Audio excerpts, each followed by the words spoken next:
Olá, meus amigos. Muito bom dia. Deus abençoe a todos vocês em nome do Senhor Jesus. Que o Espírito Santo venha esclarecer a mensagem que você vai ouvir. Ele dê a você o entendimento para que você não fique confuso na sua fé. A palavra de Deus é o Espírito de Deus materializado na palavra, que se bebido, se absorvido pela pessoa, então ele entra na pessoa e faz da pessoa uma vida nova.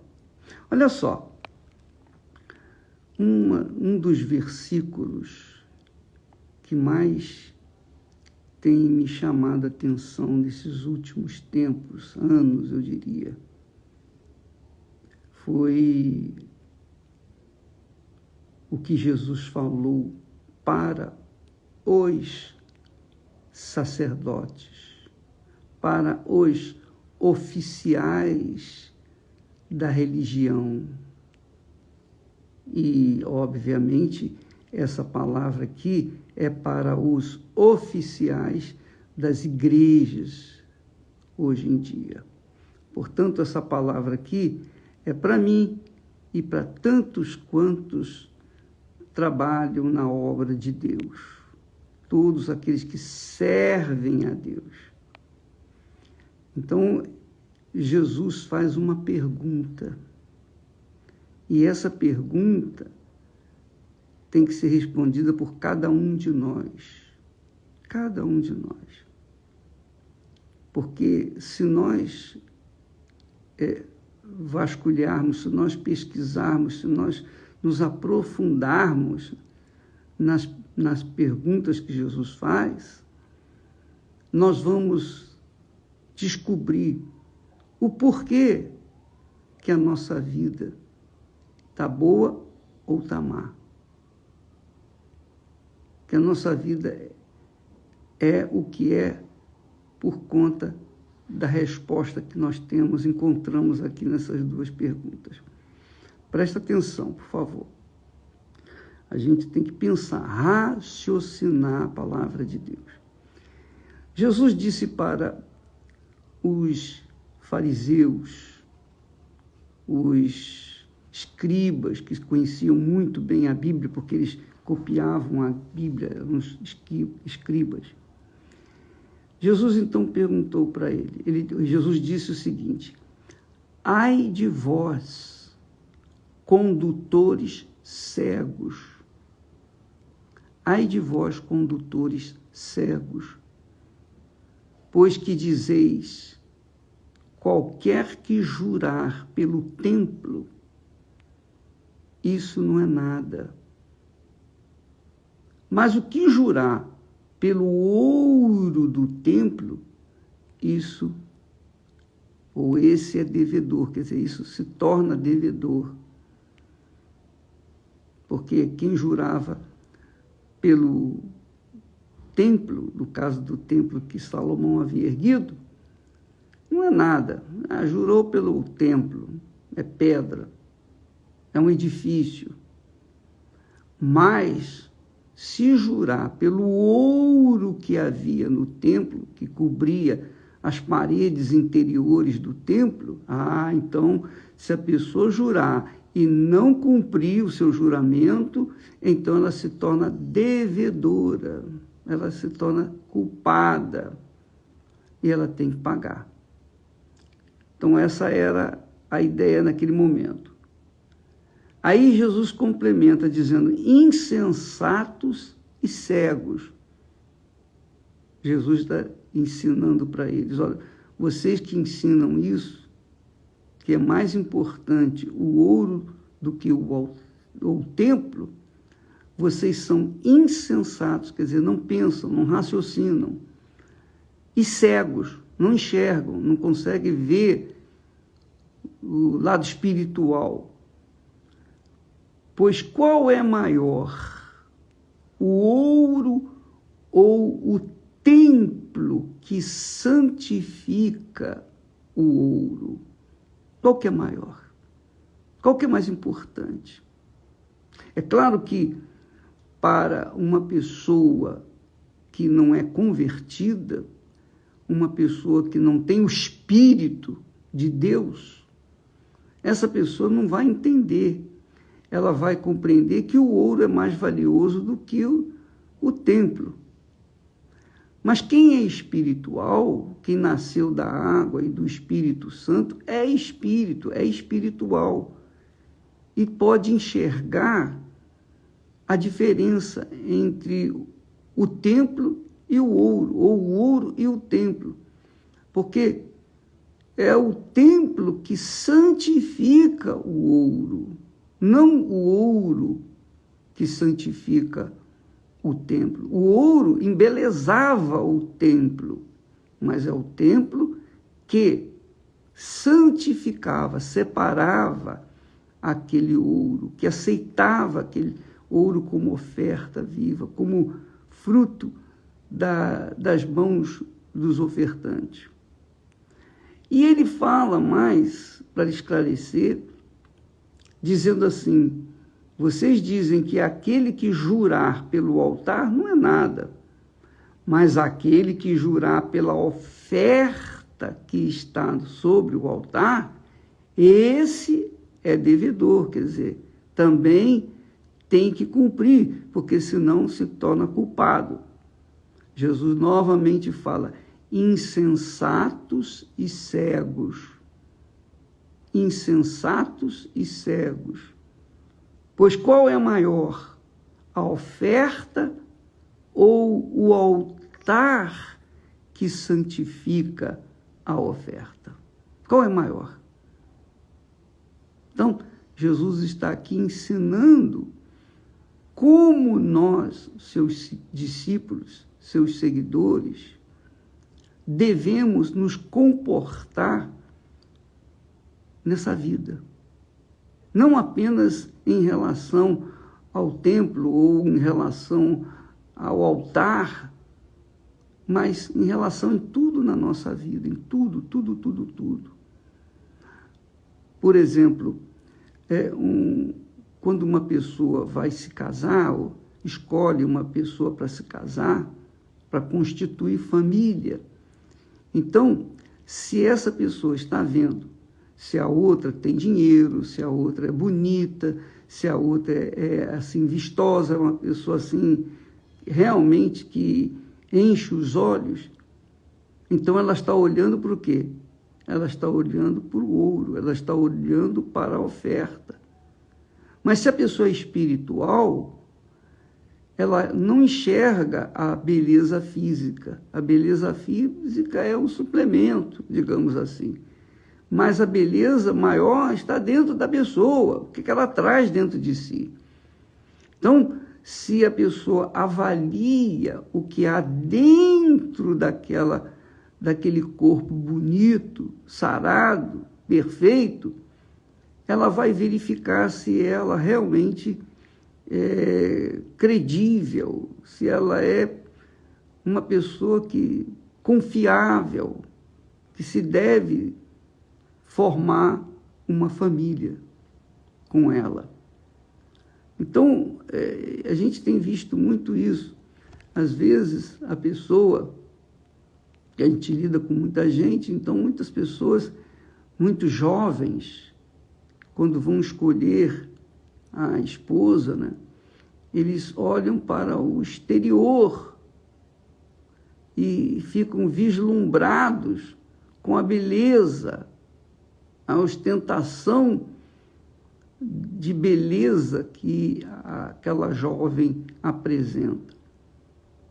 Primeiro eles olham para a beleza e depois eles vão conversar para ver se realmente ela tem o Espírito Santo. Mas, eu diria que, coitados, 90% já está convencido, 90% deles já está convencido de que ela é a pessoa certa, porque ela é a pessoa que você tanto sonhou. Só que não sabe o que está dentro dela. E depois que casam, aí começa a descobrir um ao outro. A minha mãe dizia o que a minha avó ensinou para ela. Quer conhecer uma pessoa, cria galinha junto. Aí você vai ver quem é aquela criatura. Ou então, dá poder para uma pessoa para você ver quem é aquela pessoa, o caráter dela. Então, infelizmente, as pessoas vão muito pelo que elas veem, com os seus olhos físicos, deslumbram. Então, por conta disso, os casamentos são uns fiascos, fracassos, normalmente, porque as pessoas olham o exterior e não o interior. Isso é muito importante. Não adianta a pessoa ficar absorvida pela beleza, a beleza do templo. Ela tem que saber o que acontece ali no templo. O que acontece? Quando nós consagramos o templo de Salomão, nós pedimos a Deus que esse lugar seja como pronto-socorro para os acidentados espirituais. Quando a pessoa pisar aqui nesse chão, então elas venham perceber a diferença, perceber a tua presença e receber a paz e a vida que se propõe esse prédio, esse templo. Então, esse é o espírito da fé inteligente. Quando a pessoa pensa, raciocina a fé, ela tira proveito, ela passa a ter uma fé de qualidade. Jesus disse: vocês são insensatos e cegos, fariseus, hipócritas, porque vocês prezam mais o visual físico do que o visual espiritual. Vocês desprezam, ou melhor, vocês prezam mais o visual físico do que o visual espiritual. Vocês olham para o ouro do templo, vocês olham para a oferta que está no altar. Vocês querem contar a oferta que está no altar e ficam deslumbrados com um montante de oferta no altar. Só que a oferta no altar, ela tem uma representatividade. Se ela não for aceita, se a oferta é apenas um dinheiro, é um montante, então aquela oferta não é aceita pelo altar e, consequentemente, o altar não abençoa. Para que o altar venha abençoar, santificar, empoderar a oferta, o altar, que é o Espírito Santo, que tipifica o Espírito de Deus, o altar não santifica. Então, muitas pessoas, infelizmente, pensam que o montante de dinheiro é o que vai fazer a diferença para Deus atender ou não. E nós vimos isso naquele caso da viúva pobre. Jesus ficou observando as ofertas dos ofertantes, quando as pessoas traziam a oferta no gasofilácio. E ele reparou que os homens ricos depositavam grandes somas de dinheiro, de ouro, prata, e veio uma viuvinha pobre, coitada, viúva, pobre, e só deu 2 moedas. E Jesus chamou os discípulos em particular e disse para eles: está vendo? Está vendo? Ela deu mais do que todos eles juntos. Junto à oferta de todos eles, ela deu mais. Os discípulos não entenderam. Não entenderam. Claro, eles não tinham recebido o Espírito Santo, eles não entenderam. Mas ficou registrado esse caso.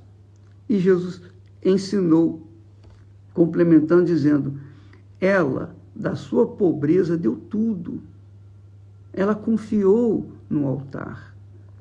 Ela confiou que a sua oferta voltaria e abençoaria a sua vida. Ela deu de todo o coração, ela colocou toda a sua força, toda a sua fé. Deus não precisa de dinheiro, mas Ele vê como nós manipulamos o dinheiro, como nós manipulamos as coisas da vida, ou quando nós decidimos casar, por exemplo, ele vê a intenção do nosso coração. E ali ele ensinou que ela tinha dado mais do que os homens ricos. Por quê? Porque os homens ricos, apesar do grande montante de dinheiro, de ouro, de prata, eles estavam dando o que não fazia falta para eles. Aquilo não fazia falta.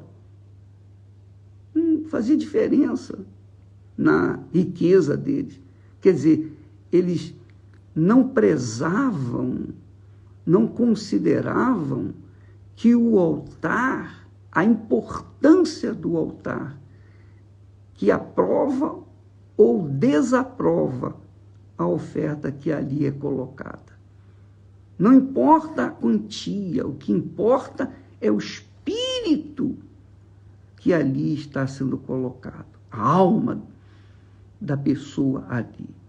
Por isso que quando a pessoa vai no altar e coloca toda a sua vida, independentemente do montante de dinheiro, mas ela coloca toda a sua força, toda a sua vida, com certeza a oferta dela foi seu tudo, ela sacrificou de verdade. Mas quando a pessoa dá uma oferta boa, sobe no altar, e ainda resta alguma coisa dentro dela que não vai ser entregue no altar, o altar não aceita. Deus não aceita aquela oferta, porque é uma oferta corrompida, de fingimento, hipocrisia, e Deus sabe da intenção de cada um de nós. O que é mais importante? A oferta ou o altar que santifica a oferta? O que é mais importante para você? O que é mais importante?